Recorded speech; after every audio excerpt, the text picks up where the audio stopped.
It's early this morning and I'm gonna share with you guys today what this big sand pile is for. Stick around.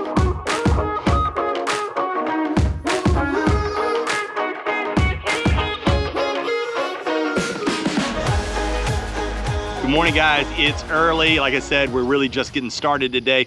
You can see behind me, we've got our jerseys. We've got about 7 of them grazing out there right now. Behind me, it's been really dry, so we've actually had to start feeding hay already this year. I was really hoping for a wetter summer than we've had so far. It's still a little north of last year when we had just drought for months and months at a time. We had no rain, but we're pretty excited that we might have a chance for rain later today, but right now it's just getting really dry and we're feeding hay a lot more than I was hoping we'd have to. Now, we've wanted for a while to have one central location to be able to do all of the different things that we have to do on the farm. It's nice to be able to have one space to keep all of our equipment, things that we would use for like milking our dairy cows and that kind of stuff. Right now it's in different places and we'd really like to have one centralized location in order to keep all that stuff. And that's what this sand pile that I showed you is all about. Now, while I may not have done a great job of it, I've leveled this sand to try to give us a foundation, something that's semi-level because the ground was pretty uneven before I started. This is actually 2 large truckloads of sand, 2 16-yard truckloads. So, you know, right now we're at 32 yards of sand that I've got sitting in here, and it doesn't look like it, right? It actually hasn't gone nearly as far as I was hoping it would. I've used it in a couple spots on the farm, but this is 99% of the sand that we got delivered. Now, I'll readily admit that there are probably a lot cheaper ways of doing what we're gonna be doing today. We're gonna actually have a 12 by 40 building delivered onto our property today. It's gonna sit on this sand space back here, and that's what we're gonna use to start trying to centralize a lot of the farming operations that we do. That way we can keep everything more organized and keep it in spots. And even for things like our fridges and freezers, it'll give us an opportunity to put those all in one centralized place and just have a little bit more order to our process. Now, as you can see, we've got our walk-in freezer here that we strategically located. We picked this up on sale and it's working great. We've got a lot of stuff inside of here, but it is really nice for keeping a large volume of frozen items. It's got a nice lock on it here that I can just kind of close to keep the kids out of it. But this is going to be strategically located right beside this place where we're going to be putting the building. Now, one of the big challenges here is that this is sand that I've semi-leveled. I think it did a pretty good job of it, but obviously it's not professional. There's going to be a pretty large truck and a pretty heavy building backing over this, so this space right here is going to pack down, and that's going to be problematic because, you know, I'm going to have some ruts, going to have some challenges I'm going to have to figure out. Hopefully the truck doesn't get stuck as it pushes the building over this, but it hasn't even rained enough, guys, to be able to pack this. I did this weeks ago and we haven't had a drop of rain to pack any of this loose sand. So that would have optimally been what we should have had, is some rain, would have packed the sand down, would have made it a lot harder, but it is what it is. Now, candidly, that's probably not going to be our biggest challenge today. The biggest challenge is probably going to be getting this large building up the long lane that gets to this space where we're going to be putting this. The challenge is that the driveway isn't that wide. It was built a long time ago, probably, I don't know, 70 years ago. And it's just not a super wide place.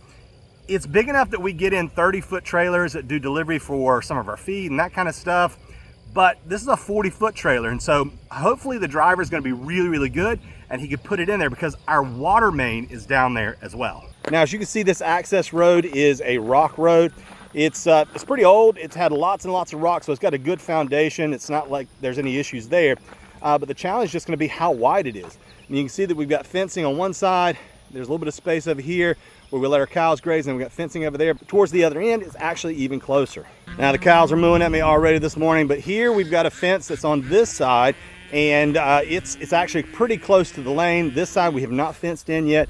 Still needs to be fenced in, but he's going to have to kind of wedge his way through here. Again, it's only a 12-foot wide building, but this is going to be the challenge, just kind of navigating this, make sure that we don't hit anything. But the end of the driveway is where the biggest problem is. Now, if you notice the space here, it is not a wide driveway.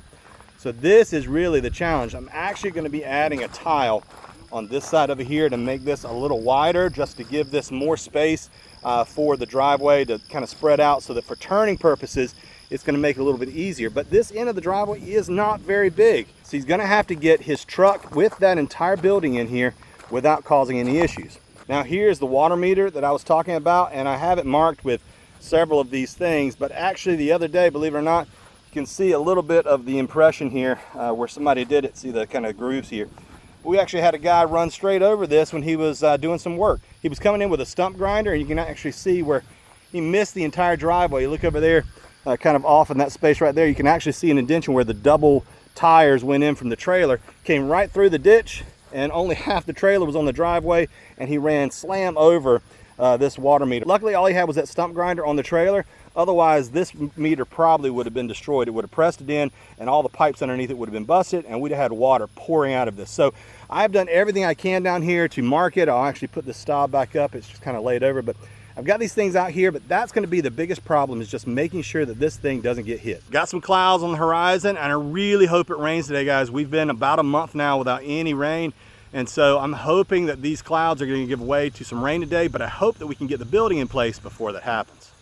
Of course, the chickens and ducks, they've all run out here today because they think I've got something for them. Boy, they're going to be disappointed.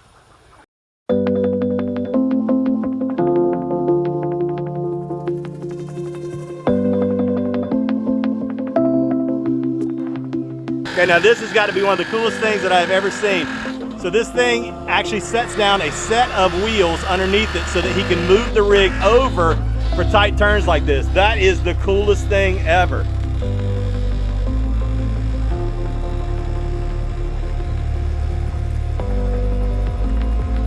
So now, because of this water meter right here, it's going to allow us to actually move this thing over and miss it completely. That's pretty nifty. I've never seen anything like that before.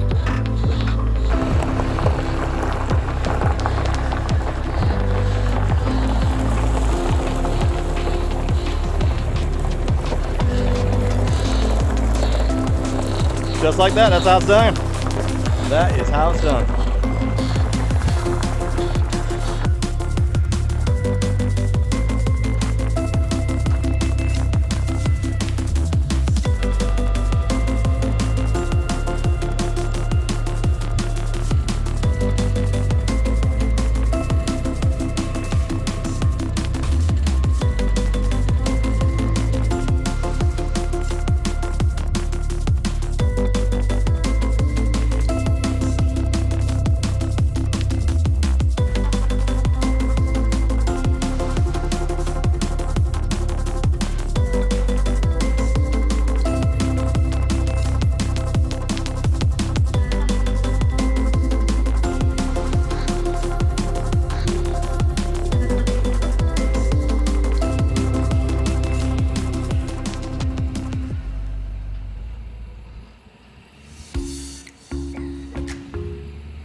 So it's the next day, guys, and yesterday it actually took about half a day for the gentleman to get this thing unloaded and get it set up. He put everything up on blocks. I'll show you that to you in just a second, kind of what the finished product looks like. But it actually started raining right after he delivered. Timing was everything on this thing. So he finished up and literally drops were falling within 15 minutes after he left. So I didn't get a chance to share with you guys the update to see how it turned out. And so I had to come back out here today, and it's a little warmer today. It's a little sunnier, but it's nice. We did need a shower. We needed rain really badly here. We got about 3/4 of an inch, which was more we've gotten in close to a month now. So I was grateful for that. But let me show you what we've got going on with our new milk shed. So we want to make sure we had plenty of room in here. So this thing is 40 feet long and it's 12 feet wide. So it should be giving us plenty of room for the stuff that we need to put in there for all kinds of stuff, whether it's milking or just really anything that we need to do. But this is going to be a great addition to our little homestead. But let me show you a little bit about how he set it up. So we've only got some concrete blocks here now. I've got to actually put in, I'll probably do another video on that, but I've got to put in some stringers and some steps to get this thing so that it's not so difficult to get into. Back here, it was pretty level, but as it moved forward this way, just the run of the ground made it so it was a little bit higher down here, and so, or a little bit lower, and so they had to actually raise it up some. But this is what they did. They've got concrete blocks underneath it to stabilize it. This thing can be moved, and so we wanted to make sure that it was temporary in case we ever wanted to move it to a different location or do something different with it. We wanted to make sure that we could. Now as we come up, it's got a nice little front porch here, which we really like. This would be nice for photography and things because there's nice natural light out here. This was actually a repossessed model. It's not brand new, and so we really saved quite a bit of money by getting one, but it is so nice on the inside. There's no smell. We looked at some of these before and they had a stench because people had done crazy things inside of them, but this smells just like a brand new one, so we were really excited about that. Like I was mentioning, that's the kind of the wraparound to that porch, so this little cubby up here is a space that we can do some stuff with. We're definitely going to insulate this as quickly as we can. We actually had planned on going to get it last night, but with milking and everything, we just couldn't get it done in time, so we've got to go get insulation to put in here. I'm going to use board insulation for the top, for the roof up here, so we can use as much of the space as possible. And then on the walls, I'll probably use regular batten insulation that I can roll out and just put here in the walls. The kids have already gotten a ladder and they have moved in up there at the top, so they've got sleeping bags and all kinds of stuff. This thing has a little loft. I don't know if I'm crazy about it. I don't know if I keep it or not, but it came with it, so obviously I was just going to do it since it's a repo. We didn't build this thing. And they got fans and kind of stuff up there, but let me tell you something. When it's hot outside, it is baking inside of here. It's about 90 degrees outside today. It's actually a cooler day, but in here it's well over 100 degrees. The black roof, actually, without any insulation, it doesn't reflect any of the sunlight, so it's just kind of baking in here over the day. So getting some type of insulation is going to be critical here very, very quickly, just to make this a place that we can work in and start trying to get some stuff done. Now I wanted to show you that back here, this thing came pre-wired with a little panel. Again, it was a repossession, and I don't think they ever did anything with it. They didn't knock out any of these other things. It's not a panel like you would think of from a standpoint of like a house panel. It's nothing like that. This is mainly just a transfer switch. So it's got power that comes in, and then you can kind of have a couple of circuits in here. But we'll probably use this temporarily and then just come back later on and put a real panel in here, a sub panel coming off of the barn panel. That will allow us to do some more things in here. But for now, this will work. So let me show you a little bit about the standard wiring on this particular model that we bought. All right, so let me try to show you here a little bit. I tried to wait until we got some decent light, but still pretty dark in here. This panel just has a single breaker on it right now. It's a single circuit coming around. They've got it wired up so that it's running these electrical outlets that are around here. There's a half dozen or so of them that exist. They've got them wired. It just runs right down, and so you can see in series here, we've got just a few outlets. There's 3 on this wall up to this front window, and then back here on this wall, there's a single outlet here. Obviously, that will be enough for our needs. So I'm gonna have to come through and redo some of this, but that's not a big deal. And then coming off this outlet here in the front, there's actually a feed for the light switch right here. And so they've just got it wired in, and then this runs up and around the top. You can see the wire up here at the top all the way to a single light. Very, very basic, will not serve our purposes, but it'll get us by for long enough for us to actually do the work in here that we need to do to get it up to speed. So you guys might be wondering, what are you going to use it for? You keep saying a milk shed. So what we want to do is we want to have a central location to put all of our milking supplies, store things. Again, that balcony where the kids seem to think that it's going to be their space, but there's a good chance that we're going to use that to store things like milk jugs and just extra equipment for the milkers and all kinds of stuff like that that today are stored in different locations. It's also going to be a place where we can bring together all of the equipment that we need, whether it's chillers or refrigerators for the milk. All the things that we need for our little business can also be stored in here, so it's central and I have the power going. That way, if there's an issue, I can always have one backup generator that I can run all of those units on and not have a backup generator over here and a backup generator over there, because we have things separated today. So this is going to help us from a couple of different reasons. Again, this is common hurricane space, right? We get hurricanes almost every year around here in eastern North Carolina. So having one space to be able to have a backup generator to be able to keep everything either cold or frozen, depending on what the product is really essential to a little farm business like we have going. So while this is going to be a ton of work for us, it's also a really big deal for our little farm and a little farm business. It's going to allow us to do so much more than we're able to do today just by having this extra space and having it centralized.